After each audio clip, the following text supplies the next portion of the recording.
You've probably had this thought before.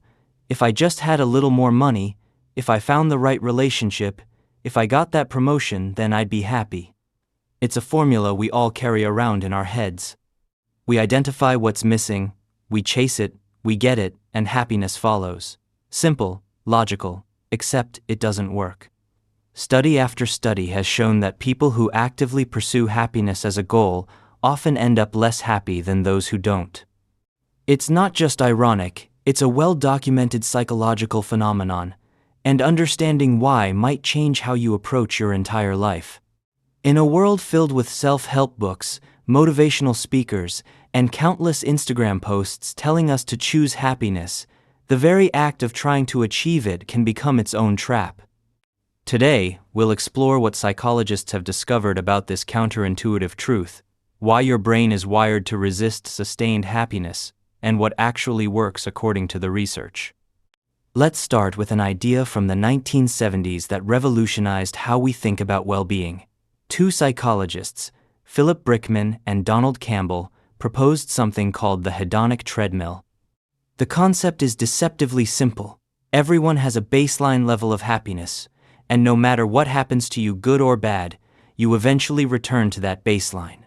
Win the lottery? At first, you're ecstatic.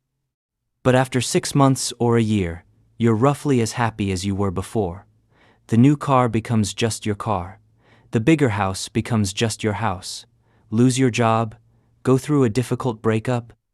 Devastating initially, but given time, most people recover and return to their previous level of life satisfaction.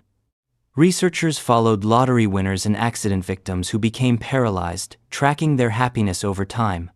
What they found seemed almost impossible. After the initial shock or euphoria faded, both groups reported similar levels of happiness to where they were before their life-changing events. This finding challenged our most basic assumptions about what makes life good.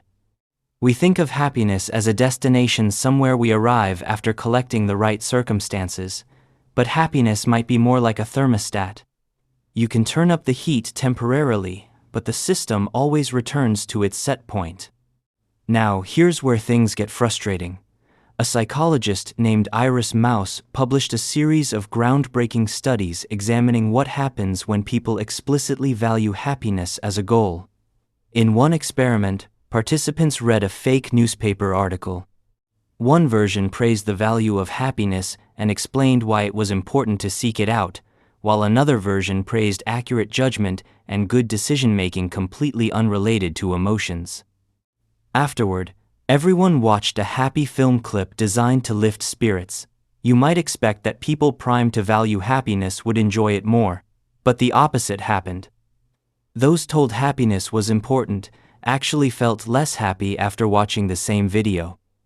They were so focused on whether they were feeling happy enough that the experience itself slipped away. In another study, Mouse found that people who placed a higher value on happiness reported feeling lonelier during a social interaction. Think about that for a moment.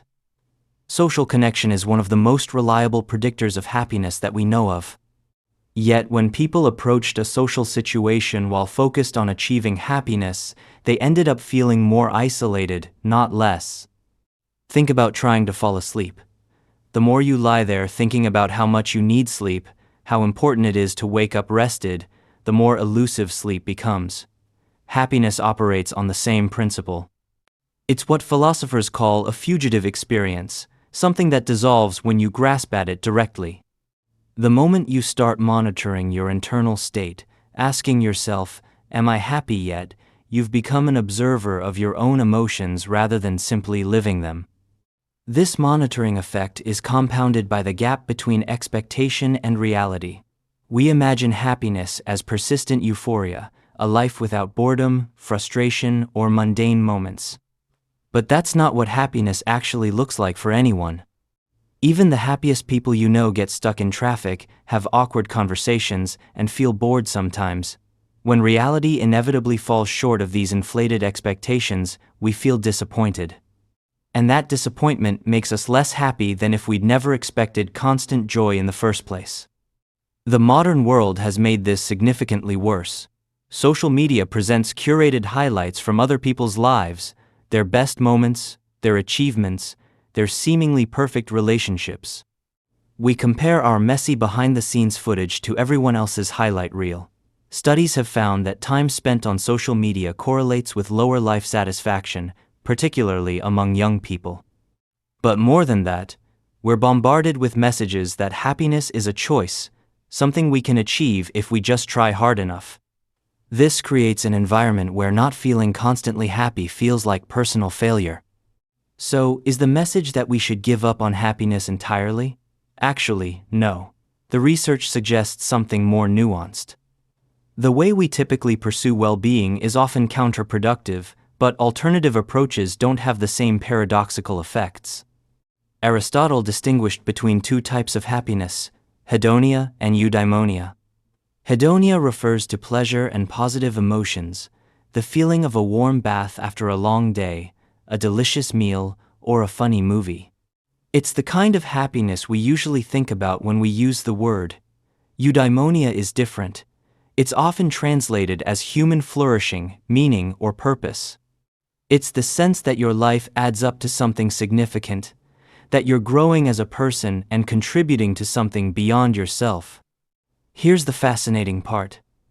Pursuing eudaimonic goals, building deep relationships, mastering new skills, contributing to your community, creating art doesn't produce the same paradoxical effects as pursuing pleasure directly.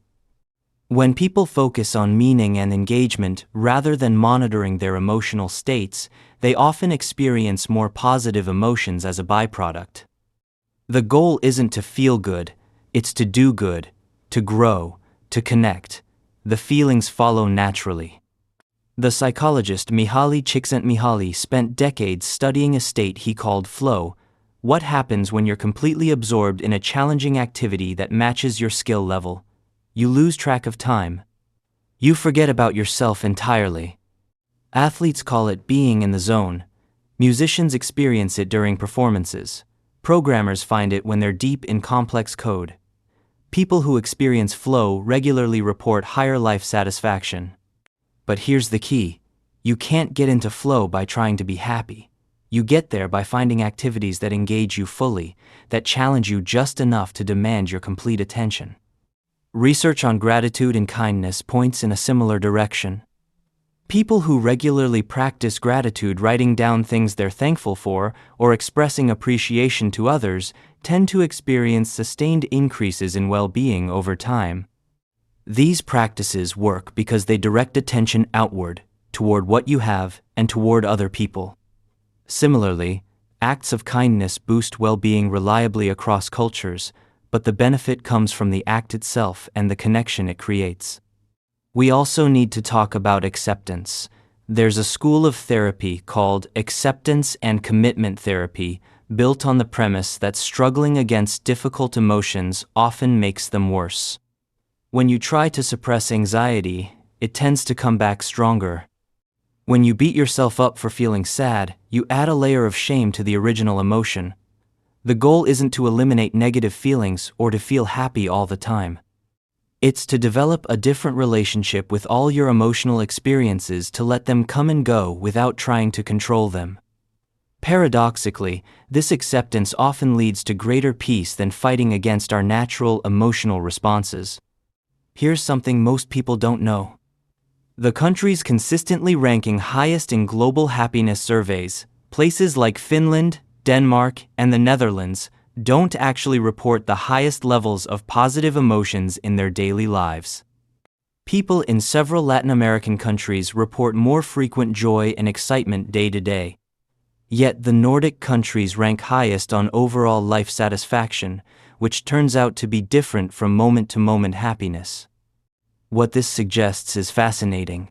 The best life isn't necessarily filled with constant positive feelings. It's one where you feel fundamentally secure, where your basic needs are reliably met, where you have trust in your institutions and your neighbors. There's also something deeply liberating in recognizing that happiness was never meant to be permanent. Our negative emotions evolved for very good reasons. Fear alerts us to danger. Sadness signals that we've lost something important. Anger tells us that something wrong needs to be addressed. A life without these emotions would be genuinely problematic. We'd lose crucial information about what matters, what's wrong, what needs to change. Part of the happiness paradox comes from treating these normal human emotions as failures rather than useful parts of the human experience. So, what does this mean for how you should actually live? Instead of asking whether you're happy, ask whether you're living in a way that matters to you. Instead of chasing positive emotions directly, invest in relationships that challenge and fulfill you. Pursue work that engages your skills and stretches your abilities. Find activities that pull you out of your own head and into the world. When difficult feelings arise, as they inevitably will, practice letting them be there, rather than immediately trying to fix them. Stop asking yourself if you're happy enough. That question leads in the wrong direction, down a path that rarely ends in satisfaction. Instead, ask what you genuinely care about. Ask what kind of person you want to become, what contributions you want to make to the world, what relationships you want to nurture and strengthen. Ask what activities make you lose track of time, what challenges feel worth the struggle. These questions won't give you a happiness score, but they'll point you toward the kind of life where happiness, the real, lasting kind, tends to show up on its own. Happiness isn't something you hunt down and capture. It's not a prize you win or a level you unlock. It's something that emerges when you stop chasing and start building, when you focus on living well rather than feeling good. And that distinction might just change everything.